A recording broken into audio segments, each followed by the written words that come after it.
des photographes amateurs et professionnels qui ont essayé aussi d'intéresser toujours un peu plus de monde autour de la biodiversité qui nous entoure. Et donc on a avec nous Frédéric d'Horizon, il était par là, ouais, bon, il est, voilà. Emmanuel Perrin et Carole Reboul. Les photographes qui prennent des photos sans savoir forcément quel est l'objet de ce qu'ils prennent en photo, comment ça s'appelle, mais ils trouvent ça beau, ils ont envie de le prendre. Et puis nous, les naturalistes, qui sont parfois très pointilleux sur le nom des espèces, mais pas forcément bons photographes. Et ces échanges sont souvent fructueux parce que le regard plus esthétique de l'un et puis le regard plus scientifique de l'autre, c'est très complémentaire, quoi. Et on avait envie qu'il y ait un petit peu des échanges là-dessus. Moi, je ne suis pas du tout spécialiste de la, enfin, je sais pas, la macrophoto ou la photo d'insectes. Alors, par contre, Carole et Frédéric sont carrément des pointures. Donc, à ce niveau-là, c'est plus ça veut parler. Mais ce qui frappe, c'est ça, c'est qu'il y a un travail sur les flous évident, et c'est souvent ça qui donne la magie c'est marrant, à l'image. Aussi le entre guillemets scientifique, c'est qu'il veut sur sa photo le maximum de caractères visibles. C'est un papillon qui est particulier à la région méditerranéenne, celui-ci. Et donc il y a un gros papillon, la chenille se développe sur l'arbousier. Et c'est un papillon qui aime les choses sucrées ou passées. Je suis désolé, je vais encore vous embêter avec une anecdote, mais quand je suis arrivé dans le Gard, en 98. Je savais même pas que le Gard existait avant. Premier endroit où on est allé avec ma maman, à Colias. Je sais pas pourquoi on est allé à Colias. C'était en pleine fin de mois d'août 98. Et le premier papillon que j'ai vu, c'est ce truc-là, que j'avais jamais vu de ma vie, donc c'était merveilleux. Il était sur une crotte de chien et il se goinfrait, il était tout content, quoi. C'est un papillon qu'on voit, il est particulier aussi parce qu'on le voit 2 fois par an. On le voit là donc mois de juin, fin juin, début juillet. Après on le voit plus du tout et il réapparaît fin août, septembre. Il y a un mouvement. C'est presque dommage que la lumière soit qu'on voit pas le dessous de l'aile parce qu'en fait on s'apercevrait qu'il a la partie sombre avant, elle est presque lit de vin bordeaux. C'est un rouge profond.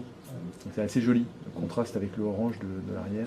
Je me mets à hauteur de l'animal, le papillon, mais vraiment à hauteur. J'ai l'impression d'être d'égal à égal, de communiquer. Alors que la photo du naturaliste, elle est souvent écrasée, un peu dominatrice, un peu... voilà, l'homme tout pouvoir. Le thème était vraiment curiosité, faune, flore.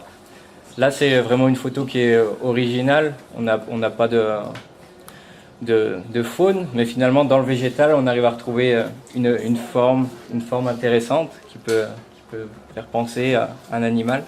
Je ne sais pas si la personne qui a fait la photo est présente. Non. C'est pas mal. Enfin, moi j'aime la photo là, elle est techniquement elle est pas maîtrisée parce que la lumière, la chromie. C'est pas grave, c'est bien déjà. C'est un peu mieux. Mais effectivement, de toute façon, là où t'as raison, c'est que voilà, bon, là, malheureusement, on peut rien faire parce que la lumière elle est à tel endroit, à tel moment, mais ceci étant, cette photo serait intéressante si elle est prise à un autre moment de la journée. Oui, c'est pour dire qu'il y a beaucoup de lecture de l'image, c'est quand même qui prend beaucoup de place dans notre société. Et hier, on a regardé le film Le bonheur est dans le pré, là, où on voit qu'à partir d'une photo, il y a tout un montage derrière. Ah, voilà, je me disais, le cadrage il est direct comme ça, c'est... D'accord, c'est recadré. Je le disais tout à l'heure, je ne sais pas avec quel appareil je l'ai fait, mais j'avais un appareil où je les faisais en 4 tiers, et maintenant je l'ai fait en 16/9 pour pouvoir faire un diaporama sur une télé 16/9. Donc après j'ai des facilités pour les recadrer.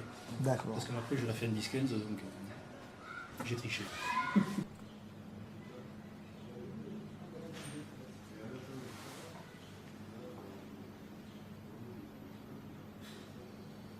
Carole, elle va se préoccuper de ça sur cette photo-là, et vous allez au contraire remettre la nouvelle lune, ou 600 lunes, je ne sais pas, l'agrillon, évidemment, voilà.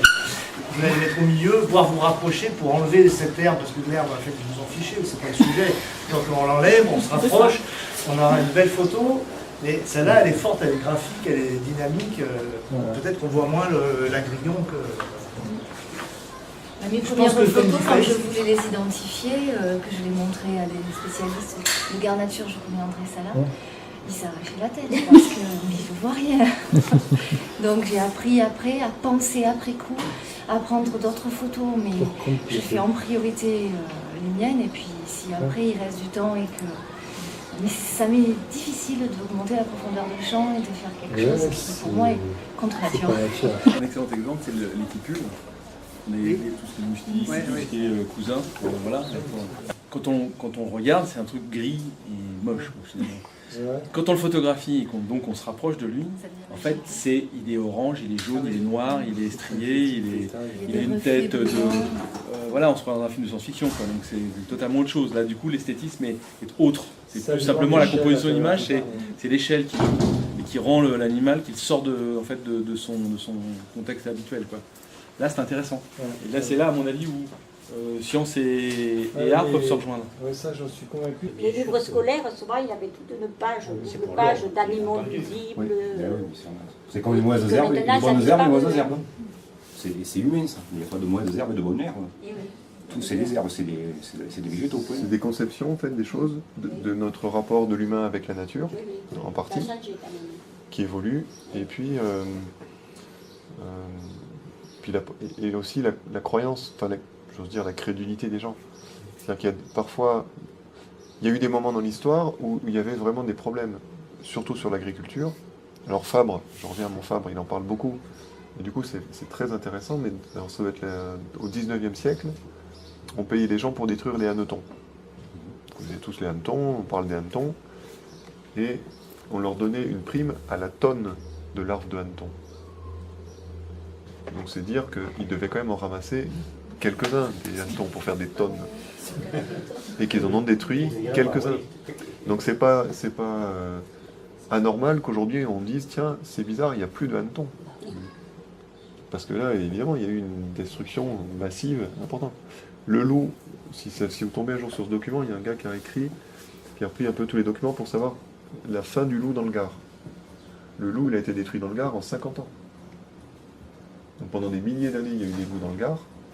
À partir du moment où les humains ils ont dit tiens, on va tuer les loups, 50 ans après, il n'y a plus de loups.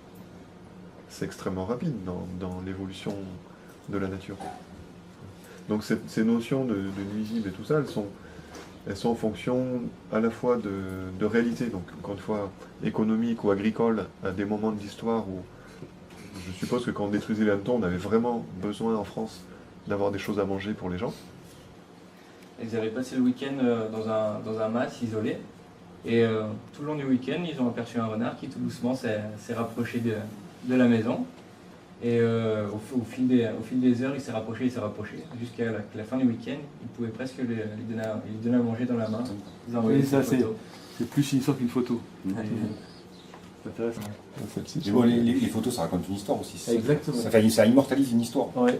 Ah, puis oui, on peut se raconter une histoire. Par rapport aux autres photos, elles sont jolies, elles sont douces. Et là, il y a vraiment un sujet, c'est très étonnant, le décor est compliqué, en même temps la lumière est pas belle, mais en même temps c'est quand même...